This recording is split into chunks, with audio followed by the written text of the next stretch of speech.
Bismillahirrohmanirrohim. Assalomu alaykum va rahmatullohi va barakatuh. Hurmatli obunachilar, musofirdagi yurtdoshlar. Mana navbatdagi darvozamiz Toshkent viloyatining O'rtacha tumaniga olib o'rnatib berdik. Bu darvozamiz 2 qavatli high-tech fasonda bo'ldi.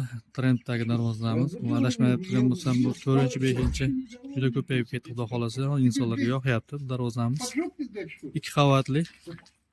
Tepasini ochiq qilib bering deyishdi, ochiq qilib berdik. Materiallarni tushuntirib o'tadigan bo'lsak, listlarimiz 2lik listdan bo'ldi. Profillarimiz 6x4, stoykalarimiz 8x8lik. Ko'rishlaringiz mumkin. Mana zamoklarimiz har doimgi bir zamokdan bo'ldi. Mana bunaqa joylariga mana shiveler qo'yib berganmiz. Kimgaki yopib beringlar desa, yopib berilaveradi tepalarni, yashilgan holatda. Eshiklaring mana. Hemen skromli bu. Orqa tomonlarni ham ko'rishlaringiz mumkin.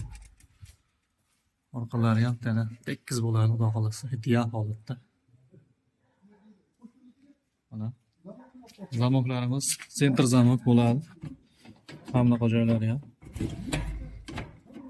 Ochilishlari ham juda inshaalloh joyida. Atesta bo'ldi mana.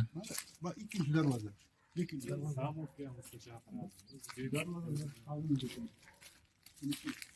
Mana ko'rishlaringiz mumkin. Kimgaki shunday darvozalar qiziq bo'lsa, ekrandagi nomerlarga telefon qilishlaringiz mumkin. Sog' bo'linglar, salomat bo'linglar, Allohga omonat bo'linglar.